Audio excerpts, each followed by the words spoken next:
Hi, everyone. Welcome Hi. to our next day of Readers Workshop. Today is day 3, I believe, and I've been really enjoying this book. I hope you guys have been too, but it's okay if you're not really liking it. We all have very different opinions about what's our favorite book and what's not. But today, what we're going to be doing is practicing the skill of compare and contrast again. But this time, we're going to compare and contrast a different part of the story. And so I'm going to show you how we're going to do that. And the reason why we have been working on compare and contrast is because readers do this activity or do this skill of compare and contrast in order to really understand what's happening with our characters. And the more we understand our characters, the more we understand what's happening in the story. And so it's really great that we are able to really continue to practice and challenge ourselves to really think about what's happening in the text. And again, our 3 steps today is we're going to be choosing a problem. And again, Miss T is choosing the problem for you because we're reading the same book. But if it was a real Reader's Workshop lesson, you would choose your own problem and your own book. But if you don't have a book right now, you can just follow along with the book that we're reading. After we choose a problem, we're going to think about how did one of the characters react? And then we're going to think and ask ourselves, how did the other character react?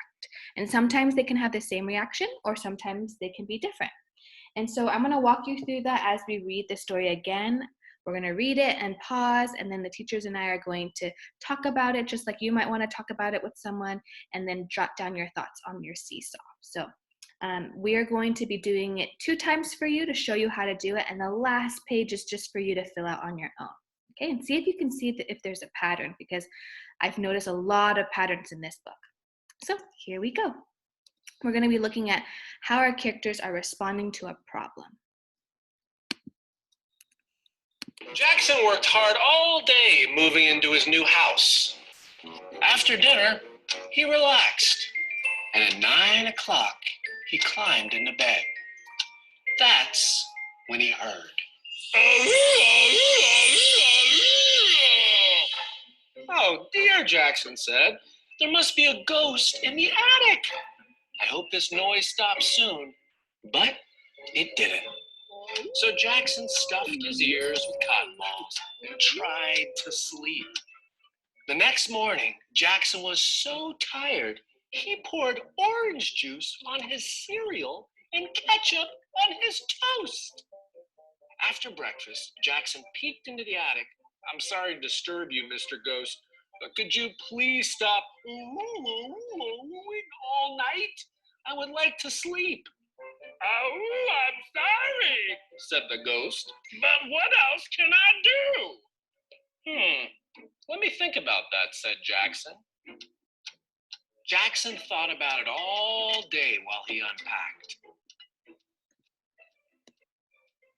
After dinner, he put a box on the attic floor. Then he relaxed in his favorite chair. I'm going to pause right there. And we've already encountered our first problem, actually. The problem is that the ghost is bored, right? And we've talked about this yesterday when we were comparing and contrasting. A lot of the reasons why these characters are making noises is because they have nothing else to do, right? So we have a problem and the ghost is feeling bored. And I want to ask ourselves, how does Jackson respond to the ghost being bored? You can think and use the text to help you when you're ready. Teachers, you can give me a thumbs up. Ms. Hernandez, what do you think? So I know in the story, Jackson first asked the ghost if he can please stop making the noise so he can let him sleep. But when the ghost responded that he was bored, he had nothing else to do, Jackson really thought about giving him something quiet to do.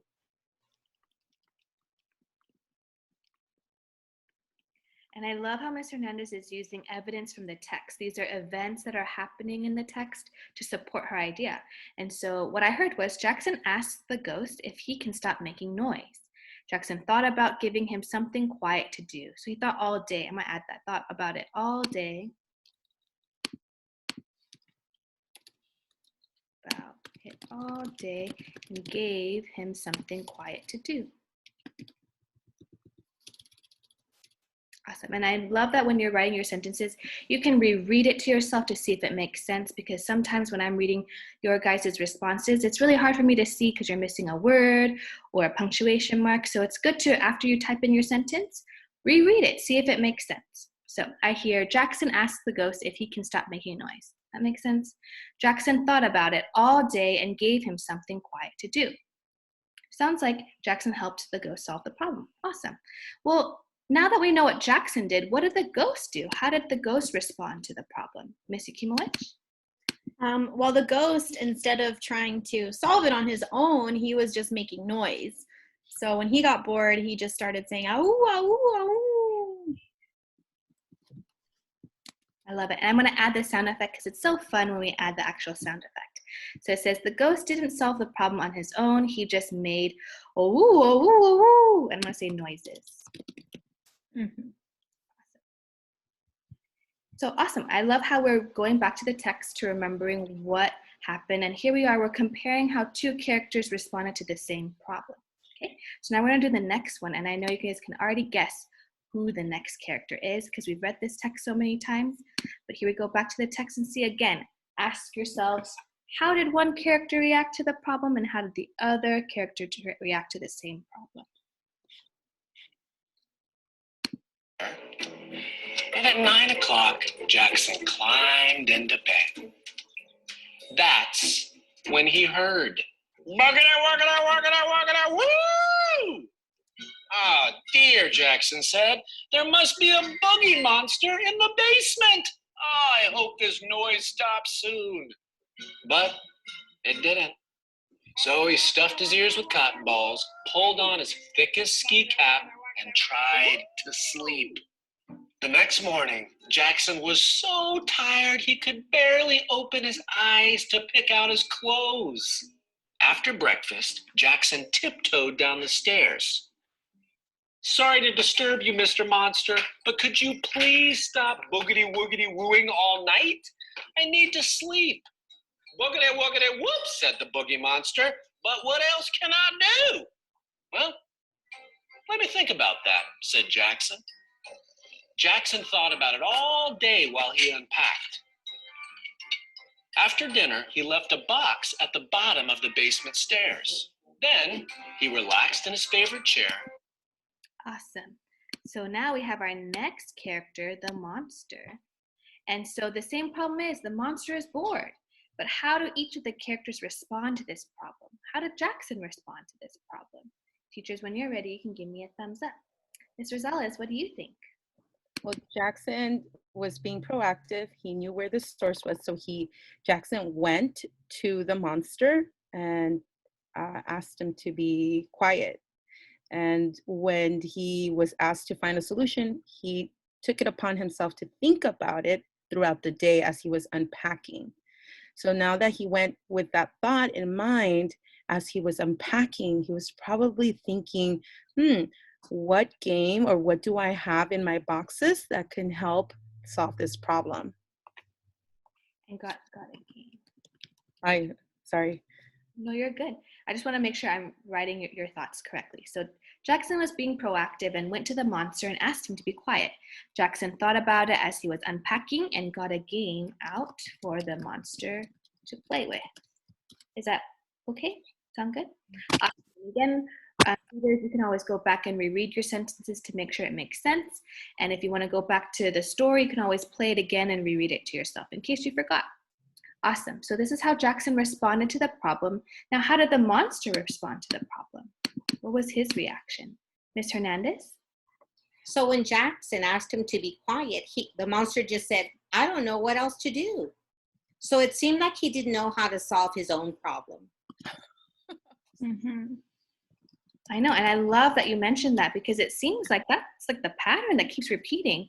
These creatures don't know how to solve their problems. So instead, they're making all this noise. Awesome. So we're going to go to the last one, and this one you're going to do all by yourself because we already showed you how to do it twice. And so now you already know, because you read the text before, that Pixie is also bored. So you're going to think about, how did Jackson respond to Pixie being bored? And how did Pixie respond to Pixie being bored? And so we're going to watch the rest of the story. And again, you can pause, rewind, replay, anything you need to in order to get to the right evidence. Here we go. At 9 o'clock, he climbed into bed. That's when he heard, plink, plink, plonk, plink, plonk, plink, plonk. "Oh dear," said Jackson, "there must be a pixie in the piano. I hope this noise stops soon." But it didn't. So he stuffed his ears with cotton balls, pulled on his thickest ski cap, wrapped his pillow around his head, and tried to sleep. The next morning, Jackson was so tired, he washed his face with toothpaste and brushed his teeth with soap. After breakfast, Jackson peeked into the piano.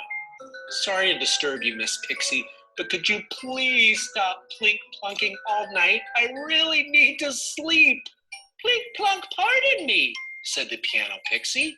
"But what else can I do?" Let me think about that," said Jackson. Jackson thought about it all day while he unpacked. After dinner, he put some sheet music on the piano. But he was too tired to relax in his favorite chair, so Jackson climbed straight into bed.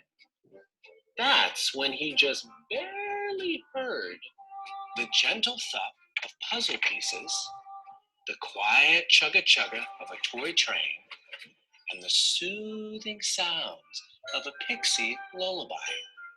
Jackson sighed, he closed his eyes, and he finally fell asleep in his new house with his not-so-noisy new friends.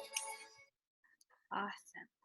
And so again, the strategy is, again, we chose a problem for you, and all you have to do is think about how did one character react, then think about how the other character react, and use your own words in your writing. And of course, always reread what you wrote to make sure it makes sense. And what I love about this text is that this also applies to us in real life. This might kind of encourage you to think about, what kind of problem solver am I? Am I more like Jackson in the story, or am I like the creatures in the story? And do you like the way that you're solving your problems? Because I'm sure during this time as you're at home, there could be lots of different problems happening. And I know Ms. Hernandez was telling us about how on Tuesdays for our Tough Tuesday journals, we write a lot about the things that we're having trouble with. So how can you use this story to kind of encourage you to figure out how to problem solve? And we're so excited to see how you're going to come up with your own thinking and your answers and how this is going to change how you might be interacting in your real life. But we're so proud of you for trying your best, and we'll see you tomorrow. So thank you for joining us. Bye. Bye. Don't forget to subscribe.